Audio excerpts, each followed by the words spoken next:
Everyone, welcome to my channel Science Toppers. So today we are going to do a very important topic, cell, the building block of life. Cell को building block of life कहते क्यों?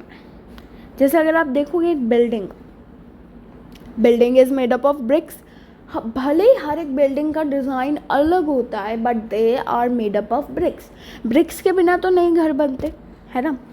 तो similarly चाहे elephant है, चाहे वो एक tree है, कुछ भी है लिविंग, उसका जो बेसिक स्ट्रक्चर है that is made up of cell. इसलिए उसको बिल्डिंग ब्लॉक कहा जाता है सेल को, इसलिए उसको स्ट्रक्चरल यूनिट कही जाती है. मोर ओवर सेल को फंक्शनल यूनिट भी कहते हैं. क्यों? Because cell helps in performing basic functions. मैं कहूँ रिप्रोडक्शन है, मैं कहूँ रेस्पिरेशन है, ग्रोथ है, न्यूट्रिशन है, वो सब जो चीज़ें हैं ना दैट उसमें सेल हेल्प करता है. ठीक है. अब ये जो है ना ये चीज़ बहुत मानी जाती है. साइंटिफिक कम्युनिटी कहती है कि जो लाइफ है सबसे पहले पानी के अंदर उगी थी, पानी से वो फिर मॉडिफाई हुई, इवॉल्व हुई और फिर वो लैंड के ऊपर आ गई. कुछ रिसर्चर्स बिलीव करते हैं कि लाइफ शायद छोटे छोटे वाटर पूल्स के अंदर ओरिजिनेट हुई थी रेदर देन कि वो क्या है ओशंस के अंदर ओरिजिनेट हुई. हॉट स्प्रिंग्स एक ऐसे एग्जांपल है ऐसे सच इन्वायरमेंट के. ठीक है. In India hot springs of Ladakh, जो प्यूगा वैली होती है लद्दाख के अंदर एक वैली है, तो वहाँ के जो हॉट स्प्रिंग्स होते हैं इतने गर्म है that their temperature is as high, और शायद उनका टेम्परेचर नियरली बॉइलिंग पॉइंट के पास है. बॉइलिंग पॉइंट कितना है? 100 डिग्री सेल्सियस. ठीक है. ओके. इतनी ठंड पड़ती है लद्दाख के अंदर, फिर भी वहाँ पे इतना टेम्परेचर दे कुड मेंटेन. तो ये इन्वायरमेंटल कंडीशंस उस टाइम पे जो अर्थ की कंडीशंस होती थी वहाँ उससे काफ़ी मिलती जुलती हैं. अर्थ 3.5 बिलियन साल पहले, तब के टाइम की बात कर रही हूँ मैं, तब जो टेम्परेचर होता था अर्थ का सिमिलरली वो वैसा टेम्परेचर जो प्यूगा वैली का है, नियरली बॉइलिंग पॉइंट. तो जो ऑर्गेनिजम्स इस हॉट स्प्रिंग्स में रहते हैं those are heat loving bacteria. इनको नाम है, एक प्रॉपर नाम है थर्मोफाइल्स. मैं हाईलाइट कर देती हूँ इसको. Okay, so that you can see it very clearly. इसका नाम है thermophile.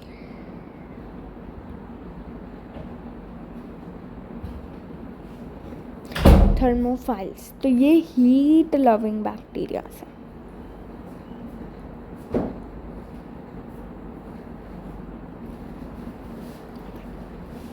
Okay. Scientist from Birbal Sahani institute of paleo sciences Lucknow के अंदर इन्होंने स्टडी करा कि हॉट स्प्रिंग्स के अंदर जो है, इन हॉट स्प्रिंग्स के बारे में इन्होंने स्टडी करी एंड फाउंड दैट जो कैल्शियम कार्बोनेट है वो रैपिडली अराउंड देम फॉर्म होता है. ये डिपॉजिट्स हो सकते हैं कि जो अर्ली मॉलिक्यूल्स हैं उनको हार्मफुल रेडिएशन से बचाया हो और एक्सट्रीम कंडीशंस से बचाया हो, और शायद इसीलिए जो आज सबसे जो फर्स्ट प्रोटेक्टिव लेयर है इसकी फॉर्मेशन शायद इस कैल्शियम कार्बोनेट से हुई हो. The barrier that defines a cell, है ना. सारे लिविंग ऑर्गेनिजम्स सेल से बनते हैं. कोई भी एक लिविंग ऑर्गेनिज्म, मैंने ऊपर बात करी थी इंट्रोडक्शन ऑफ द सेल जो मैंने दी थी, कि जैसे एक बिल्डिंग ब्रिक से बनती है, सिमिलरली हर एक बॉडी चाहे कैसी भी दिखती हो वो that is made up of cell. Living organism की बॉडी कह रही हूँ, नॉन लिविंग की नहीं कह रही. Cell is a basic level. Cell वो एक बेसिक लेवल रिप्रेजेंट करता है जिस पर लाइफ एग्जिस्ट करती है. कि अगर एक सबसे छोटी चीज़ जो एक लिविंग चीज़ है that is a cell. Cell is the smallest living thing. ठीक है. कुछ ऑर्गेनिजम्स भी हैं जो यूनिसेलुलर हैं, जो मतलब अपना गुजारा खुद करते हैं, उनके वो इतने कम्प्लेक्स नहीं होते. हम ह्यूमन्स हैं, हमारे अंदर 10 सिस्टम्स हैं, 10 systems, we have 10 systems, but इनके पास इतने सिस्टम्स नहीं होते. दोज आर सिंपल ऑर्गेनिजम्स, क्योंकि ये खुद ही एक सेल है ना. ओके. और हमने ये चीज़ तो पढ़ी है कि अगर एक ऑर्गेनिज्म है इसको मैं 2 तरीक़ों से क्लासीफाई करती हूँ, यूनिसेलुलर और मल्टी सेलुलर. ठीक है. सो ग्रुप ऑफ सिमिलर, अब यहाँ से एक नई चीज़ शुरू होती है, this is important. A group of similar sales जो एक सिमिलर फंक्शन परफॉर्म करते हैं, इससे टिश्यू बनते हैं, ठीक है। मतलब अगर मैं कहूँ, जैसे अगर मैं कहूँ कि एक सेल है that helps in digesting food, है ना, सॉरी ईटिंग फूड, फूड करने में हेल्प करते हैं, तो वो उस टाइप के जो सेल्स होंगे जो उस तरह का काम करते हैं, जो फूड खाने में हेल्प करते हैं, तो वो एक टिश्यू बनाएंगे, वो बनाएंगे एक टिश्यू। सपोज कर लो कि एक प्लांट है, प्लांट को अगर ग्रो करना है, ग्रो करने के लिए ऊपर जो टिश्यू है, सपोज मान लो कि वहाँ पर कुछ सेल्स हैं जो हेल्प करते हैं in that plant in growing, तो वो जो सेल्स का ग्रुप होएगा उसको मैं क्या बोल दूँगी, मैं बोल दूँगी टिश्यू, देज आर टिश्यूज़, उनको मैं क्या बोल दूँगी, वो टिश्यूज़ है ना। तो ये चीज़ क्लियर हो गई। तो डिफरेंट टिश्यूज़ आपस में जुड़ते हैं टू फॉर्म एन ऑर्गन, और फिर सेवरल ऑर्गन्स टुगेदर वर्क करते हैं to form an organ system. ये हमने 8th में पढ़ा है कि एक सेल से क्या बनता है, एक टिश्यू बनता है, टिश्यू से क्या बनता है, एक ऑर्गन बनता है, ऑर्गन से क्या बनता है, ऑर्गन सिस्टम बनता है, ऑर्गन सिस्टम से क्या बनता है, ऑर्गेनिज्म बनता है। अब ऑर्गन क्या होता है, ऑर्गन स्टमक हो गई, ऑर्गन फूड पाइप हो गई, ऑर्गन हमारे सेंस ऑर्गन्स भी आते हैं। तो ऐसे सेंस ऑर्गन्स को मिलाकर जो सिमिलर काइंड ऑफ काम करते हैं, उनसे क्या बनता है, ऑर्गन सिस्टम बनता है। ऑर्गन सिस्टम क्या होता है, मैं बोल दूँ रेस्पिरेटरी सिस्टम है, उसके अंदर क्या क्या है, ऑर्गन्स, नेज़ल पोर्स हैं, नेज़ल कैविटी है, ट्रकिया है, लंग्स हैं। और एक एग्जांपल देती हूँ कि सबसे अच्छी चीज़ जो आपको पता है, एक ही सिस्टम हमें अच्छे से याद होता है, डाइजेस्टिव सिस्टम। तो digestive system is also a system and it is made up of many organs, जैसे stomach, food pipe, buccal cavity, this.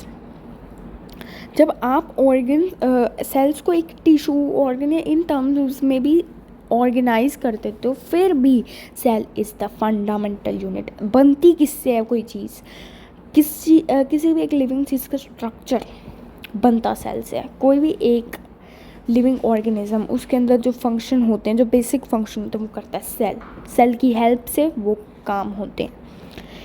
इसलिए हमें ये सोचने पे मजबूर हो जाते हैं हम कि इतने सेल्स को, जो ये इतने छोटे छोटे सेल हैं, ये इतने काम कर कैसे लेते हैं। अच्छा, डिफरेंट कंपोनेंट्स क्या हैं सेल्स के, सेल के डिफरेंट कंपोनेंट्स क्या हैं, ठीक है। हमारी बॉडी के अंदर सेल्स कम्युनिकेट कैसे करते हैं, क्या सेल्स हमेशा के लिए रहते हैं या कभी वो मरते भी हैं। इस चैप्टर में हम ये सब चीज़ें पढ़ेंगे। How to study cells. जब हम देखो, एक एबिलिटी है ह्यूमन बीइंग की कि दो ऑब्जेक्ट्स को हम सेपरेट देख सकते हैं। जैसे अगर मैंने ये 2 डॉट्स लगाए, मैं इन दोनों को तब तक सेपरेट देख सकती हूँ जब तक इन दोनों का जो गैप है वो 0.1 से छोटा नहीं हो जाता। मान लो जब ये 2 डॉट आपस में इतने जुड़ गए कि अब इनका बीच का जो गैप है वो 0.1 mm से छोटा है, नहीं 1 mm से छोटा है। जब इनके बीच का गैप इससे छोटा हो गया तो मैं उन डॉट्स को नहीं देख सकती। बट अगर वो जो इनका गैप है वो 0.1 mm से बड़ा है या इक्वल है तो मैं उसको देख सकती हूँ। From the distance of 25 centimetre, from the distance of 25 centimetre, ठीक है। 25 centimetre is the near point of human आई। तो अगर कोई भी मेरे को 2 पॉइंट्स को अलग अलग देखना है तो उनके बीच का जो डिस्टेंस होना चाहिए दैट शुड बी 0.1 mm। अगर उससे छोटा है तो मैं उनको नहीं देख सकती, अगर बड़ा तो मैं बहुत ईजिली देख सकती हूँ, ठीक है। इसको क्या बोलते हैं, लिमिट ऑफ रेजोल्यूशन। ये जो प्रॉपर्टी है ह्यूमन आई की, इसको बोलते हैं लिमिट ऑफ रेजोल्यूशन। ठीक है, अब देखो मेरी बात सुनिए, जो सेल है वो तो खुद ही 0.1 mm से छोटा है, तो उसके जो कंपोनेंट्स होंगे that would be much more smaller than that. तो मैं उनको कैसे देख सकती हूँ जब मैं सेल ही नहीं देख पा रही, है ना, वो चीज़ है। तो भी एक इम्पॉर्टेंट क्वेश्चन रेज होता है कि अगर मैं सेल ही नहीं देख सकती तो मैं उसके कंपोनेंट्स कैसे देखूंगी, मैं उसका स्ट्रक्चर और फंक्शन कैसे पढ़ूंगी, ये एक इम्पॉर्टेंट क्वेश्चन है। ओके ठीक है, हमने ये पढ़ा है कन्वेक्स लेंस के बारे में। कन्वेक्स लेंस, या उसको हम क्या बोल देते हैं, या तो कन्वेक्स लेंस बोल लो आप, या फिर object combination of lens. Convex lens combination of lens नहीं होता। वो कह रहे हैं कि या तो हमने कन्वेक्स लेंस के बारे में पढ़ा हुआ है या कॉम्बिनेशन ऑफ लेंसेज के बारे में। ठीक है, कॉम्बिनेशन ऑफ लेंसेज क्या होता है, is that the objective lens, objective lens. ठीक है, और जो eyepiece that is used for magnification of an object. ठीक है, तो हमें ये पता है कि दैट कन्वेक्स लेंस को हम क्या बोलते हैं, मैग्नीफाइंग लेंस, मैग्नीफाइंग लेंस, ये तो चीज़ पता है। तो इसलिए कन्वेक्स लेंस को यूज़ करा जाता है in microscopes because these are magnifying lens, उनसे हम बड़ी देख सकते हैं चीज़ को, और इसी प्रॉपर्टी को बोलते हैं मैग्नीफिकेशन। ठीक है, रॉबर्ट हुक वही पहला बंदा था जिसने क्या है, एक सेल को देखा इन 1665, बट मैं बता दूँगी डेफिनेशन कंप्लीट नहीं है। उसने कौन से सेल को देखा था, ही ऑब्जर्व्ड अ डेड सेल्स। ठीक है, उसने एक डेड सेल को देखा था, बट अगर मैं कहूँ लिविंग सेल को किसने देखा था, फिर एंटनी वैन ल्यूवेनहॉक ने। ठीक है, उसने सबसे पहले बैक्टीरिया को देखा था। Bacteria is a unicellular organism, वो एक सेल है। तो बैक्टीरिया को यानी एक लिविंग सेल को सबसे पहले देखने वाले इंसान का नाम था एंटनी वैन ल्यूवेनहॉक। वहीं रॉबर्ट हुक ने सबसे पहले डेड सेल देखा था। क्या देखा था, dead cell. Okay, and that too in his self designed microscope, अपने खुद के सेल्फ डिज़ाइंड माइक्रोस्कोप के अंदर ही सॉ दैट, अंडरस्टूड। तो और उसकी जो सेल्फ डिज़ाइंड उसका जो माइक्रोस्कोप था, उसकी मैग्निफिकेशन की जो कैपेसिटी थी दैट वाज दिस 200 टाइम्स से 300 times. Thin slices of cork के जो थिन स्लाइसेस के थे, जब उनको ऑब्जर्व करा उसने, तो उसने देखा ऑब्जर्व करा उसने, तो उसने देखा कि कुछ इस तरीके के उसने स्ट्रक्चर देखी।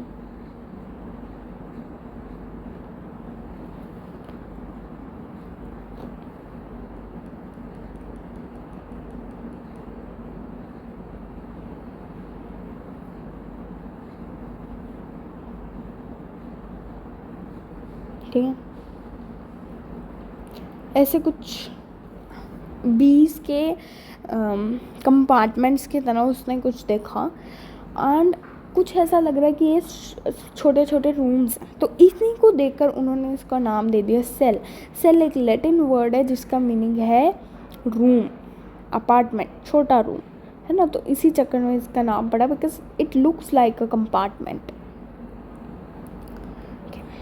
अब this is a diagram of a picture, या फिर आप पिक्चर है, ये एक माइक्रोस्कोप के डायग्राम है। This is the eye piece, जहाँ से आप देख सकते हैं कि इमेज को। This is the body tube, ये एक ऑब्जेक्टिव लेंस है या कन्वेक्स लेंस है जिससे आप देखते हो। ठीक है, ऑब्जेक्टिव लेंस का मतलब होता है जो लेंस यहाँ पे लगा हुआ है, वो कन्वेक्स भी हो सकता है, होता तो वैसे कन्वेक्स ही है वो normally, because that is used for magnification. Okay, this is the stage, यहाँ पे वो चीज़ रखी जाती है जिसको आपने देखना है। And this is the mirror, this is the base, this is handle, ये फाइन एडजस्टमेंट नोब है, ये कोर्स एडजस्टमेंट नोब है। ठीक है,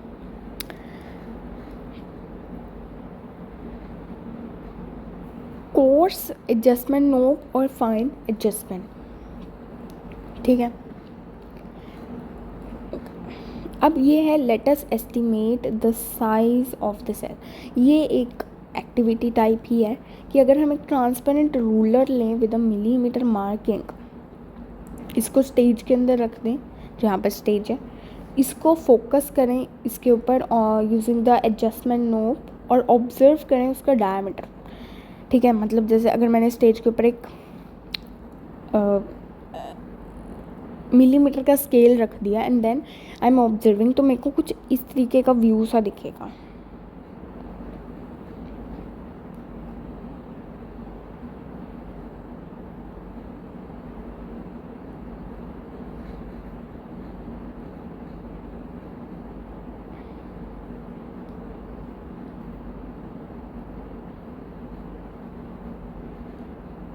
ऐसा, ठीक है, ये मेरा व्यू है और अब मुझे इसमें दिखेगा क्या कि ये मेरा मिलीमीटर का रूलर है। दिस इज़ द रूलर, मेरा मिलीमीटर वाला रूलर है और इसके ऊपर ये मार्किंग्स हैं, है ना। तो जो यहाँ पे जो इतना मार्किंग का आएगा ना, वो आपका व्यू का डायमीटर हो जाएगा। जो यहाँ पे जितनी भी रीडिंग्स आएंगी, लाइक 0 से आपका 5 तक है, तो सपोज़ करो कि वो डायमीटर क्या हो जाएगा, 5 मिलीमीटर। अब इस मिलीमीटर को किस में कन्वर्ट करना है, इसमें, ओके। इसमें करने के लिए जो आपका मिलीमीटर के अंदर रीडिंग है उसको इससे मल्टीप्लाई कर दो, you will get the answer in this unit. आ गई। अब रूलर को रिमूव कर लो और एक ऑनियन पील स्लाइड को स्टेज के ऊपर रख दो, ठीक है। और उस स्लाइड के ऊपर अब आप फोकस करो और नंबर ऑफ सेल्स जो उस डायमीटर के अलॉन्ग है। अब मैंने रूलर हटा दिया, यहाँ पे मैंने क्या रख दिया, ऑनियन पील रख दिया। और अब मेरे को इसमें क्या दिख रहे हैं, मेरे को इसमें दिख रहे हैं सेल्स। मैंने यहाँ पे सेल्स देखे, है ना। इसी डायमीटर के अलॉन्ग मैंने सेल्स देखे। लेट बी जो मेरे सेल्स हैं, let be that be also 5 ही सेल्स देखे मैंने, है ना। तो अब यहाँ पे क्या है कि जो डायमीटर आया, डायमीटर मेरा कितना आया, डायमीटर आया मेरा ये, ठीक है। अब मैंने नंबर ऑफ सेल्स कितने देखे, मैंने तो 5 ही देखे, तो मैंने 5 लिख दिया नीचे। और अब मेरे पास क्या आ गया, this is the estimated size. ये एस्टिमेटेड साइज है ऑफ दैट सेल, ठीक है।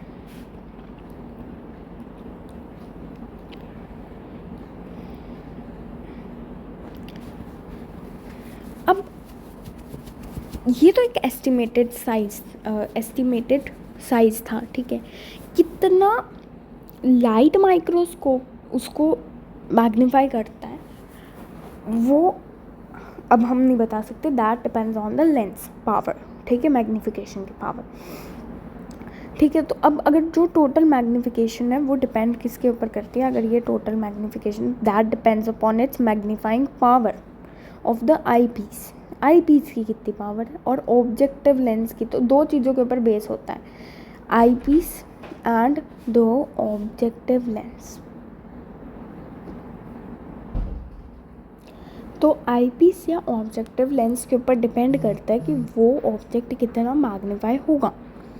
अगर बोथ ऑब्जेक्टिव लेंस और आई पीस की मैग्नीफाइंग पावर इतनी है तो जो टोटल मैग्नीफिकेशन होगी वो इतनी होगी, वो हो जाएगी 10×10, ठीक है। आई पीस के अंदर भी जो मैग्नीफाइंग पावर होती है और ऑब्जेक्टिव लेंस के अंदर जो लेंस काम कर रहा है उसके अंदर भी होती है, ठीक है।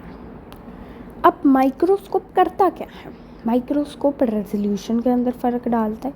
रेजोल्यूशन मतलब क्लैरिटी कितनी आएगी, हमें दो चीज़ें अलग कितनी दिखेंगी। कॉन्ट्रास्ट मतलब लाइटनेस और ब्राइटनेस के अंदर जो फ़र्क आता है। जैसे सपोज़ एक बहुत ही लाइट पार्ट है और एक बहुत ही डार्क पार्ट है ना, तो उसमें ब्लैक और वाइट कलर का कॉन्ट्रास्ट टाइप वो होता है, ठीक है। Next is magnification. जैसे अब यहाँ पे ये दी होती है तो अब आपको दिख रहा है ना यहाँ पे कि ये एक स्टोमेटा है, ये इस तरीके की इसकी फिगर है, तो आपको हर एक चीज़ के अंदर ये विजिबल है। ये जो ब्लैक एंड वाइट आप ये देख रहे हैं ना, इतना ये जो फ़र्क आ रहा है जिससे आपको इतनी क्लियर आ रही है इमेज, इसी को हम क्या बोलते हैं, कंट्रास्ट। ओके, दिख रहा है ना।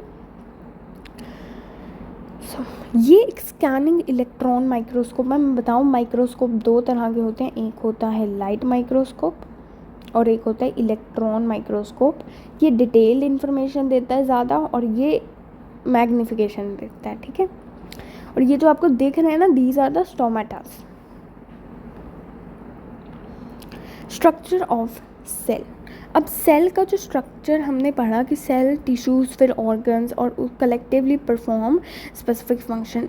इन सेल्स के लिए कि एक फंक्शन परफॉर्म करें as units, they must be able to interact with one another और उनकी सराउंडिंग सेल। मतलब अगर ये सेल्स को एज ए यूनिट फंक्शन करना है तो ये इंटरेक्ट भी करने चाहिए, है ना।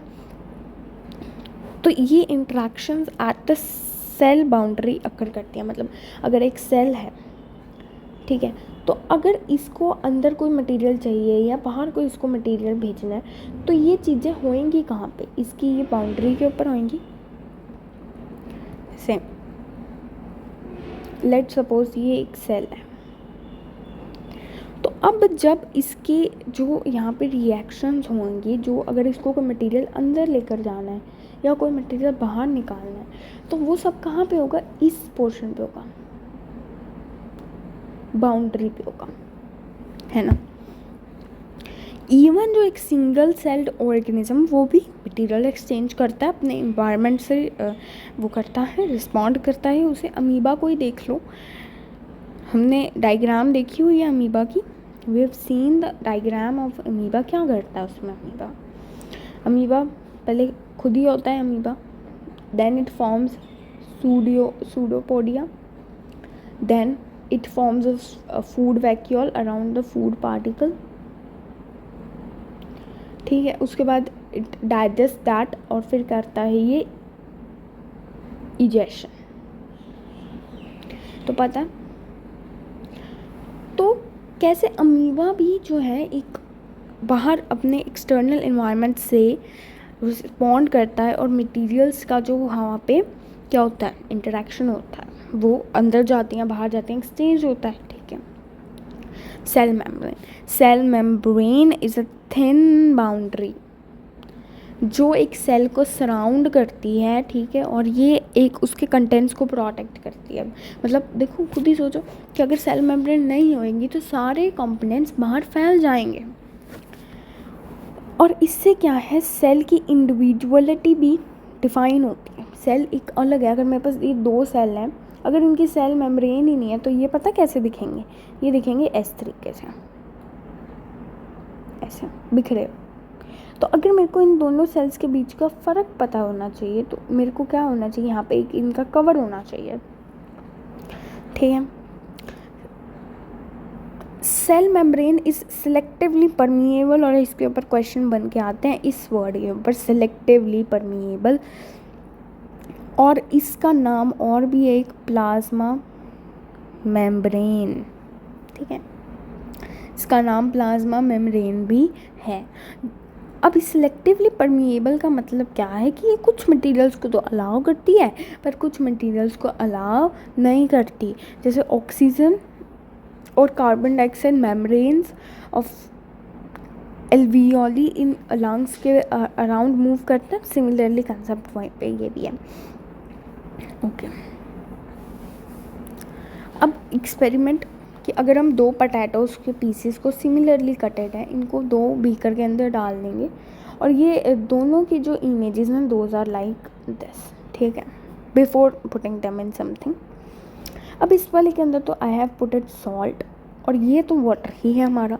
तो अब इनके अंदर फ़र्क क्या आ रहा है कि ये तो भाई छोटा हो गया है, ये इस साइज़ में डिक्रीज़ हुआ है और इसके साइज़ में इंक्रीज़ हुआ है, क्यों? तो इसका जो रीज़न है दैट इज़ हियर।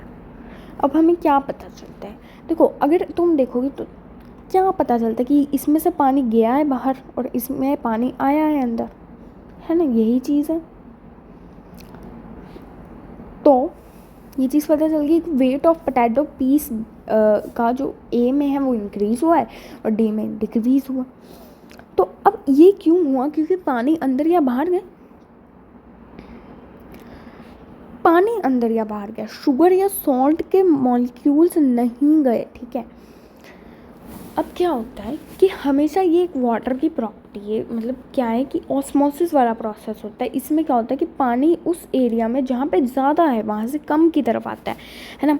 हमेशा ये चीज़ है कि हायर कॉन्सेंट्रेशन से हमेशा लोअर कंसंट्रेशन में चीज़ आती है। अगर एक टेम्परेचर भी है तो वो हमेशा हायर टेम्परेचर से लोअर टेम्परेचर में जाता है। हीट होती है जो, वो भी हायर टेम्परेचर से लोअर टेम्परेचर में जाती है। कोई भी चीज़ है तो वो हमेशा हायर से लोअर में जाती है। तो वैसे ही जहाँ पे पानी ज़्यादा है वहाँ से वो पानी वहाँ पे आ जाएगा जहाँ पे पानी कम है। अच्छा, अब इससे क्या मतलब? इससे ये मतलब है, और इस प्रोसेस को हम क्या बोलते हैं? इस प्रोसेस को बोलते हैं osmosis. Movement of water through a selectively permeable membrane is called osmosis. Selectively permeable membrane क्या है? It is cell membrane. अब इसमें होता क्या है कि जैसे ये एक बीकर है, बीकर के अंदर यहाँ पे सॉल्ट है, सॉल्ट, और यहाँ पे वो पोटैटो है, और यहाँ पे बाकी सारा वाटर है। अब सॉल्ट डालने से क्या हुआ? इसमें पानी की कंसंट्रेशन घट गई और सॉल्ट की कंसंट्रेशन इंक्रीज़ हो गई। क्योंकि सॉल्ट आ गया तो पानी की कंसंट्रेशन कहीं ना कहीं घट गई। जो पहले कंसंट्रेशन पानी की थी और अब जो है वो फ़र्क है उसमें है।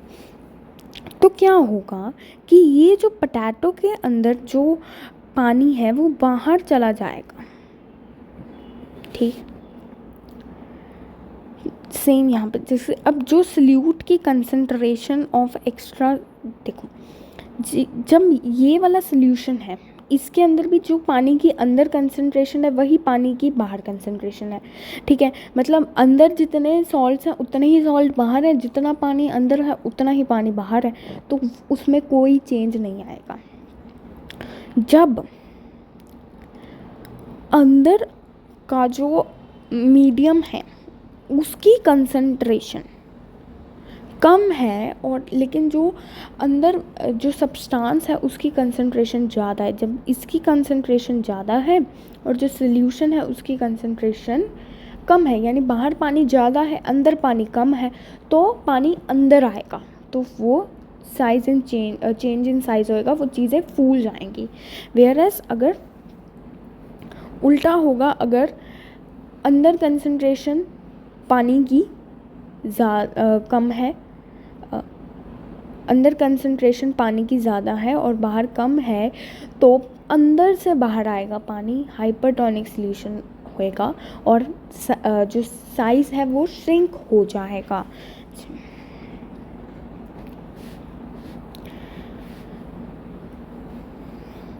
अब there is a structure of cell membrane कि सेल मेम्ब्रेन कैसे बनती है। तो इसके लिए सेल मेम्ब्रेन जो है ना थिन होती है, अबाउट 7 to 10 नैनोमीटर्स थिक, है ना। ज़्यादा पतली नहीं होती, ज़्यादा पतली होती है, ज़्यादा मोटी नहीं होती।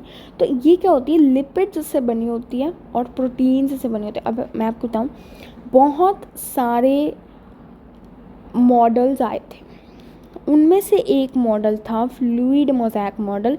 उससे पहले जो मॉडल आया था that was sandwich model. Sandwich model, Danelli and Dawson introduced the sandwich model. So yeah, Danelli and Dawson ने क्या कहा कि ये दो मेरे पास लेयर हैं प्रोटीन की और इनके बीच में लिपिड है मेरे पास। बाहर प्रोटीन की लेयर है और अंदर मेरे पास लिपिड की लेयर है। तो अब इसमें क्या कंट्रोवर्सीज आ गई? तो वो कहते हैं कि एक लिमिटेशन आ गई कि अगर बाहर प्रोटीन है that means protein is rigid, तो सेल मेम्ब्रेन मूव ही नहीं कर सकती। बट सेल मेम्ब्रेन क्या है? फ्लूइड जैसी होती है, ये तो मूव करती है। तो ये चीज़ क्या हो गई? गलत हो गई। एंड देन उसके बाद फ्लूइड मोज़ैक मॉडल आया, इसने बोला कि कहीं ना कहीं यहाँ पे बीच बीच में कैरियर प्रोटीन्स हैं और उसके बाहर यहाँ पे जो है लिपिड की बाय लेयर है। लिपिड का स्ट्रक्चर कैसा होता है? ऐसा।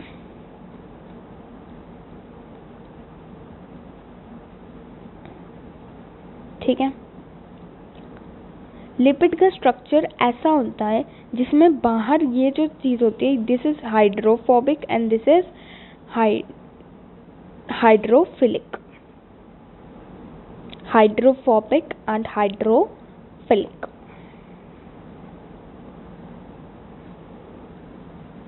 या तो ऊपर वाली जो लेयर होती है ये होती है हाइड्रोफिलिक, मतलब इसको पानी से लगा हुआ है, बट जो ये वाली होती है ये आती है हाइड्रोफिलिक, हाइड्रोफोबिक। फोबिक मतलब पानी से डरती है, हाइड्रोफिलिक मतलब पानी अच्छा लगता है। ये फोबिक होती है, ये फिलिक होती है।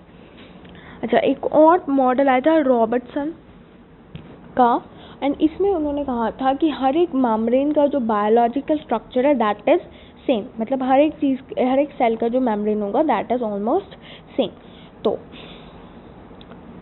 मॉलिक्यूल्स साइडवेज मूव कर सकते हैं, फ्लिप कर सकते हैं, रोटेट कर सकते हैं, hence it is a fluid. ये बीच में प्रोटीन है। ठीक है, अब जो छोटे पार्टिकल्स है वो इधर से पास हो जाते हैं, लेकिन जो बड़े पार्टिकल्स हैं those move with the help of these carrier proteins. अब सिंस कि ये मॉलिक्यूल्स ऐसे जुड़े हुए हैं जैसे एक मोज़ैक के अंदर टाइल्स जुड़ी होती है, मोज़ैक यानी कोई भी रैंडम पैटर्न, तो सिमिलरली इसलिए इसका नाम क्या पड़ गया? मोज़ैक पड़ गया।